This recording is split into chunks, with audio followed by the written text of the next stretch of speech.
আরো সম্পর্কে কিছু না জেনে গালিগালাজ করাটা ঠিক না। বাবার মনে হয় শরীরটা ভালো নাই, মন খারাপ। তোর এই মার খাওয়ার যদি ভিডিওটা করতে পারতাম না, আর যদি এটা ফেসবুকে আপলোড করতে পারতাম, তুই কিন্তু ভাইরাল হয়ে যেতি। বাবা আমাকে ভাই মারলো কেন? আমি এমন কি করলাম? আমি ড্যাম শিওর মা, আজকে বাবার অফিসে কোনো ঝামেলা হয়েছে। ঝামেলা তো ভালো কথা, সেই ঝাল কি আমার উপর মেটাবে বাবা? থাক বাবা, এটা নিয়ে এত মন খারাপ করতে হবে না। আর তো কেউ মারেনি, নিজের বাবাই তো মেরেছে নাকি? হ্যাঁ, তোরা এমন করছিস, তোদের ভাব দেখে মনে হচ্ছে তোদের বাবা প্রতিদিন তোদেরকে মারে, তাই না? আরমান, তোর বাইকের কি খবর? আমার কোনো খবর নাই। কেন আঙ্কেল রাজি হয় নাই? আর শোন না, তুই কাজ কর, তুই আমাকে আঙ্কেলের কাছে নিয়ে যা, আমি সব ম্যানেজ করে দিব। ওই সব ম্যানেজ থাক না, ম্যানেজ করার কোনো দরকার নেই। এই আরমান আনলি কই? ওরা তো ভার্সিটিতে চলে গেছে। টাকা নিল না যে? এই ভয় পাইছে, তোমার কাছে আসার সাহস পায়নি। শোনো, বাবা মায়ের শাসন ছেলে মেয়েদের জন্য মঙ্গল অমঙ্গল। এই যে আমরা ছোটবেলায় দুষ্টামি করলে মারাতে মার খেতাম, তারপর অভিমান করে ভাত না খেলে মা কি করতো? শোনো, মা কি করতো? তুমি ভাতও খাবি, মাইরও খাবি। ভাত তো খাবি, মাইরো। আর বাদাম কি করতো জানো? 5 নম্বর ফুটবলের মতো শট মার। আমগো সময় তোমার বাচ্চা কাচ্চা হারাই গেলে মায়েরা প্রথমে কাঁদতো, তারপর খুঁজে পাইলে প্রথমে মারতো 100।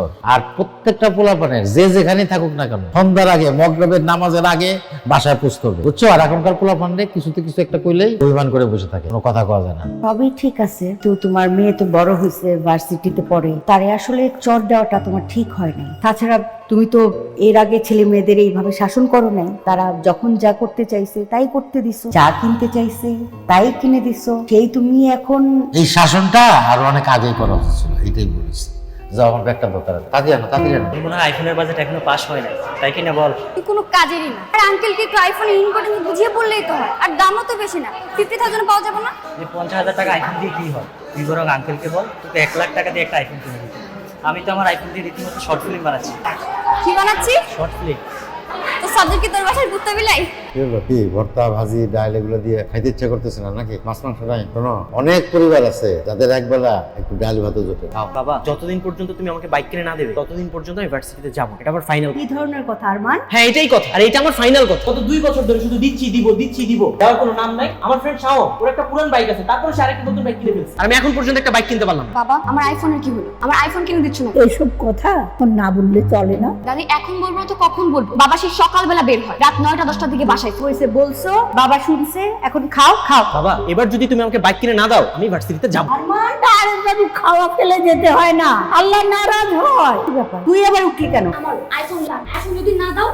কি আশ্চর্য, তুই ওদের উপর রাগ করিস, ওদের জ্ঞান কর। ওদেরকে যখন এই বাইক আর ফোন কিনা দিতে চাই, তুই দিতেছিস না, তোর কি কোনো সমস্যা? না, কোনো সমস্যা। এখন যত তাড়াতাড়ি পারো কিনা দে। নে এখন খায় না, তুই ভাত নিয়ে লড়ালড়ি করতেছ, তুইও আবার এই পোলা পেটের মতো ভাতের উপর রাগ করতেছিস নাকি? তাইলে কিন্তু কমু। ছোটবেলায় যেমন কইতাম, মাইরও খাবি ভাতও খাবি। মা, আমার পেটে ভাত না পড়লে তোমাকে পেটও শুকায় যাবে। 1 বছর তুমি যেন কেমন পাল্টে যা। ঠিকভাবে ছেলে মেয়েদের সাথে কথা বলো না, ওদের লেখাপড়ার খোঁজ খবর নাও না, এমনকি আম্মার চিকিৎসা ওষুধপত্র কোনো কিছুরই খোঁজ খবর রাখো না, বাজার সদাই কিছু করো না। আগে তো আমাদেরকে নিয়ে ঘুরতে যেতে, তাও যাও না। কি হয়েছে তোমার? কি হবে? কিছু হয় না। গত 2টা বছর তুমি কিন্তু বাসায় দেরি করে ফিরতেছো, রেগুলারলি দেরি করো। কারণটা আমরা বলছি না যে অফিসে অনেক ওভারটাইম করতে হয়। তাহলে ছেলে বাইক, মেয়ের আইফোন এগুলি কিনে দিচ্ছ না কেন? ওভারটাইম মানে তো বাদ ইনকাম অনেকটা, ওদেরকে এসব কিনে দাও। আমার নিজের কথা তো ভুলেই গেল। গত 2 বছরে কি একবারও জিজ্ঞেস করছো আপনি কেমন আছেন? পুরো সংসারটা তো আমার একলারই চালাইতে হয়। বাড়ি ভাড়া, ছেলে মেয়েদের পড়াশোনার খরচ, বিদ্যুৎ বিল, ডিশ, অ্যান্টেনা, ইন্টারনেট, মায়ের অসুখ, এইটা সেটা সব তো আমারই চালাইতে হয়। মাসে আমার কত টাকা খরচ হয় তুমি জানো? 80,000। জানবো কিভাবে? বেতনের টাকা তো চোখেও দেখি না, ব্যাংকে তো কোনো টাকাও নাই। বেতনের টাকাও দেদারসে খরচ, কিন্তু যাচ্ছে কোথায়? এত এত টাকা কোথায় যাচ্ছে? কি করছো? আমি খাই, আমার যখন খিদে লাগে তখন চাবাই চাবাই খাই, পানি দিয়ে গিলে খাই। কি ধরনের ফালতু কথা? এইটাই কথা। তোমার যদি কোনো ঝামেলা হয়ে থাকে সেটা আমাকে খুলে বলো। আমার আর এক সংসার আছে, সেখানে 2টা ছেলে মেয়ে আছে, বুঝছে? সম্ভব, পুরুষ মানুষ দ্বারা সবই সম্ভব। যা করার পুরুষ মানুষই করে। পুরুষ মানুষ একটা রুমাল কিনতে গিয়ে 10 বার ভাবে, তারপর রুমাল না কিনে সংসারের জন্য মরিচ কিনে। এই পুরুষ মানুষটাই সংসারের জন্য জীবন বাঁচি রাখে। আচ্ছা, আমার বাবার কোনো কলিগও তো হতে পারে না। মেয়েটার বয়স বড় জোর আমাদের 3-4 বছরের বেশি হবে, তোর বাবার কলিগ হয় কিভাবে? আর তার থেকে বড় কোশ্চেন হচ্ছে, তোর বাবার যদি কলিগই হয় তাহলে এই অফিসে আমি তাকে নিয়ে কোথায় যাচ্ছিল? আমি না বুঝলাম, আমার বাবা, আমার কোনো মাথা ব্যথা, তোরা আমাকে জেলা শুরু করে দিছিস। আর পারতেছে না, এইবার মনে হয় বাসায় বলতেই হবে। ভাই, এই কথাটা আপনার আমি আগেই কইছি, ভাষায় সত্য কথাটা কয় ফেলতে আপনি। চাপ কমবো না রে ভাই, চাপ আরো বাড়বে। আমার ছেলে মেয়ে দুইজনেই ভার্সিটিতে, তারা যদি এটা শুনে তাহলে লেখাপড়া বাদ দিয়ে নিজেরাই নিজেকে পড়তেন। আমার মা, তার ওষুধের কথা জীবন আমার। আর আপনার ভাবি যে কি করবো আল্লাহ জানে। আমাদের পুরুষদের দোষ একটাই, ভাই, নিজে কষ্ট করো কিন্তু পরিবারের কাউরে বুঝতে পারে। কিন্তু আমি আর পারতেছি না, বুকের ব্যথাটাও দিন দিন বাড়তেছে। ভাই, বুকের ব্যথা নিয়ে হেলাফেলা করে না, ডাক্তারটা দেখো। ডাক্তার যে দেখাবো সেই উপায়ও তো নাই। শুনেন ভাই, আজ হোক কালো বিষয়টা কিন্তু বাসা সবাই জানে। অন্যের মুখে শোনা চাইতে নিজের মুখে বলাটা ভালো না। ছেলে মেয়ে দুইটাকে যদি একটু দাঁড় করায় দিতে পারতাম, আমার ছেলে বাইক চায়, মেয়েরও তাই আইফোন কিনে দিই, নাহলে তারা লেখাপড়া করে। আমার আব্বার কাছে আমি একটা লাঠিম কেনার কথা বলছি, 1 দিন 2 দিন 3 দিনের মাথায় আব্বা যে ফাটায় আমার একটা চর মারছিল, ওটা আমি ভুলি না। আসলে চরটা সে তার নিজের গেলে, সন্তানদের শাস্তি দেওয়া মানে আসলে নিজের এই, আমরা বাপেরা নিজেদের অক্ষমতা, অসহায়তা, অপারগতা ঢাকে রাগের বর্ণ করে, ক্ষোভের বর্ণ করে। কঠিন কথা খাবি এবারে কি সহজ করে, একদমটা কি আপনি দিবেন নাকি আমি দিব? যাই হোক, তার বিল আমি দিচ্ছি। এই, তোদের বাবা তো এখনো বাসায় ফিরলো না, রাত 12টা বাজে রে।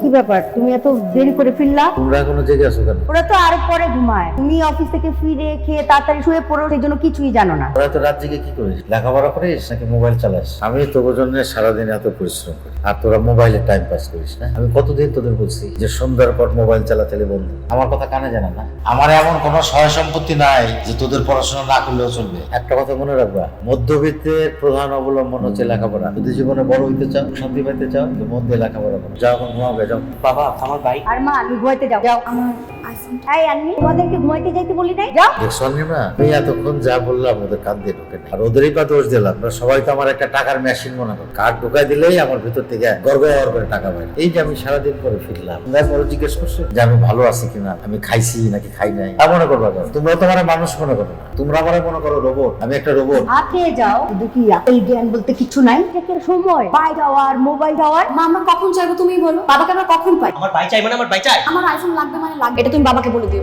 তোদের বাবাকে কি হলো কিছুই বুঝতেছি না, প্রতিটা দিন দেরি করে, রাত বাজে 10টা এখনো বাসায় ফেরার নাম। ওরে জিজ্ঞেস করলি প্রতিদিনই একই রকম, সে তো ভালো না। জিজ্ঞেস করবো আম্মা? মা, বাবা নাকি আজকে কোন মেয়েকে বাসা থেকে পিক করছে। কে বলছে? ওই যে আমার ফ্রেন্ড ঋতু আছে না, ঋতুর বাসার উল্টা পাশ থেকে নাকি কোন মেয়েকে পিক করে বাইক নিয়ে চলে গেল। মা, আমার ফ্রেন্ড রাকিব সেদিন বললো বাবা নাকি কোন মেয়েকে বাসার সামনে নামাই দিচ্ছে। আচ্ছা ভাবি, আপনার কোনো বোন আছে? আমার বোন না থাকলে তো ভালোই হতো, এই কপাল নাই। চাচা তো, মামা তো, খালা তো বোন? ভাবি এত বোনের খবর করছেন কেন, কি হয়েছে বলেন তো? না মানে আগে একটু মার্কেটে গেছিলাম তো, তখন ভাইকে দেখলাম, ভাইয়ের অফিসে ছুটি নেই। না ছুটি না তো। আমি দেখলাম যে একটা মেয়ে শপিং মল থেকে বের হয়ে ভাইয়ের বাইকে এসে বসলো, ভাই মেয়েটাকে নিয়ে চলে গেল।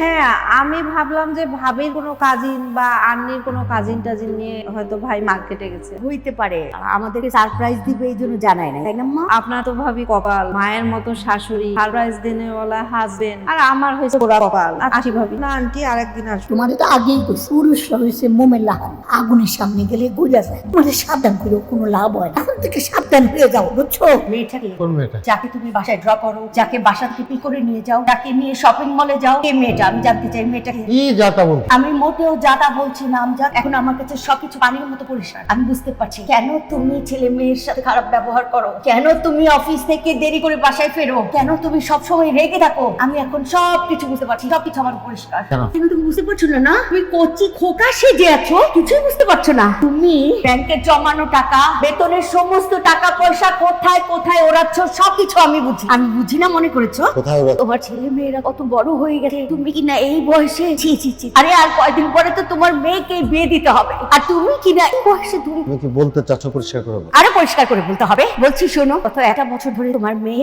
আইফোন করে জীবন দিয়ে দিচ্ছে, বুঝলাম সেটা তোমার মেয়ের বিলাসিতা। তোমার ছেলে একটা বাইকের জন্য জীবন দিয়ে দিচ্ছে 1 বছর ধরে, বুঝলাম সেটাও বিলাসিতা। সেই জন্য তুমি তাদের চাহিদা পূরণ করতে পারছো না, কিন্তু সেই তুমি একটা মেয়ের পেছনে এত এত টাকা উড়াচ্ছ, কিভাবে সম্ভব? হ্যাঁ, তোমার মায়ের ইচ্ছার খবর নেই, বাসায় ঠিক মতো বাজার করো না, তুমি বাড়িওয়ালা এসে অপমান করে যায়, আর সেই তুমি প্রেম করে বেড়াচ্ছ। লজ্জা করে না তোমার? আকেল জ্ঞান বলতে কিছু নেই? আমি এমনিতেই আজকে তোমাদের কাছে সত্যি কথাটা বলতে চাচ্ছিলাম। বাস, আর কিছু বলতে হবে না, সব বুঝে গেছি আমি। গত 2টা বছরে একটা সুতা কিনে দাও নাই আমার, আর সেই তুমি মেয়েকে নিয়ে শপিং এ যাও, শপিং করে দাও ওই মেয়েকে। লভ করতে থাকে। এই খবরদার, একদম আলতো বলতে কথা বলবা না। আর তোমার ছেলে মেয়েদেরকে সত্যিটা জানিয়ে দিব। এতদিন বলতাম, তোমাকে নিয়ে গর্ব করতাম যে তোমাদের বাবা তোমাদের জন্য অনেক কষ্ট করে, সকালে বেরিয়ে রাত 11টা পর্যন্ত না খেয়ে অফিস করে। তো আজ সত্যিটা বলবো, কেন তুমি প্রতিদিন বাসায় দেরি করে বেরো, কেন তুমি আমাদের সঙ্গে খারাপ ব্যবহার করো, আমাদের সঙ্গে 2টা হেসে কথা তোমার বলতে ইচ্ছে করে না কেন? ওই মেয়েটা তো আছে তোমার লাইফে, একটা বারো ভাবলে না ছেলে মেয়েদের কথা, একটা বারো তোমার মনে পড়লো না তোমার বয়স, তোমার ছেলে মেয়ে, মানুষ মেয়েটা অমানুষ। আমার তোমরা ডিসিশন নাও, কার সাথে থাকা, আমাদের বাবার সাথে নাকি আমার সাথে? সম্পূর্ণ আমাদের বিষয়, আমার তাতে কোনো আপত্তি নাই।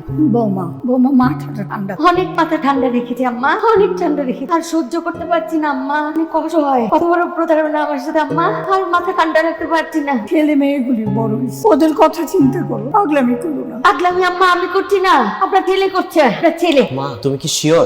কিসের শিওর? কিসের শিওর? তোর বন্ধু, আন্নির বন্ধু, আশেপাশে ভাবি সবাই কি ভুল দেখেছে আমার হাজবেন্ড? তুমি তাকে চিনি না, আমি তার আচার আচরণ বুঝি না? তোদের বাবা ওরা লক্ষ্য করিস না আচার আচরণ কেমন? আমি আমার হাজবেন্ডের খুব ভালো করে চিনি, অনেক বছর ধরে সংসার করছি, তাকে খুব ভালো করে চিনি। আমি শিওর। আচ্ছা ঠিক আছে মা, আমি বাবার সাথে কথা। না না, এখন যাওয়ার দরকার নেই। রাগের মাথায় মানুষ ঠিক ডিসিশন নিতে পারে না। সকাল ফিরে দাও, আমি কথা কম ওর সাথে। তাছাড়া ভুলে যেও না দাদু ভাই, আমজাদ তোমার বাপ, রাগের মাথায় তা শুধরানো যায় না। সকাল হোক, সকালে কথা বলেন আম্মা। আমজাদ, এই আমজাদ, ও তোমার ডাকুন শুনতে পাচ্ছ না? ওঠো, তোমার সঙ্গে আমাদের কথা আছে। বাবা উঠো। বাবা কি হলো? তোমাকে ডাকছে শুনতে পাচ্ছ না? ওঠো। আমজাদ, আরে ওঠ না, আম্মা ডাকছেন, শুনতে পাও না? ওঠো, কিন্তু আমাদের কানে উঠাবেই না, কেউ না এখন। ওঠো ওঠো, মরার ঘুম ঘুমাইছে। মা, দাদি, বাবা নেই, বাবা নেই, মা। যা, এই, বাবা নেই, মা।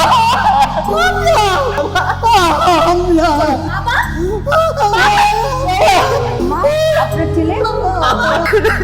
এই আম্মা আশ্চর্য, এই উঠো তো। গত 2 বছর ধরে আমার চাকরি চলে গেছে। তোমাদের সুখ শান্তির জন্য আমি বাইকার হয়ে সংসার চালাই। গত কয়েক মাস আরমান আর আন্নির বাইক আর আইফোনের জন্য আমি 18 ঘন্টা বাইক চালাই। আমার বাইকে নারী পুরুষ সবাই, সকলেই আমার প্যাসেঞ্জার। আমি সর্বদাই সৎ এবং চরিত্রবান, কাউকে কোনোদিন ঠকাই। গত কয়েক মাস এক নাগারে বাইক চালানোর জন্য আমার বুকটা ব্যথা করে, টাকার অভাবে ডাক্তার দেখাতে পারিনি। আজকে বুকের ব্যথাটা অনেক। যদি বেঁচে না থাকি তোমরা আমাকে ক্ষমা করে দিও। মা নেই, বাবার মান, আজ সকালেই তোমরা তোমাদের আর বাইক পেয়ে যাবে। আমি তোমাদের অনেক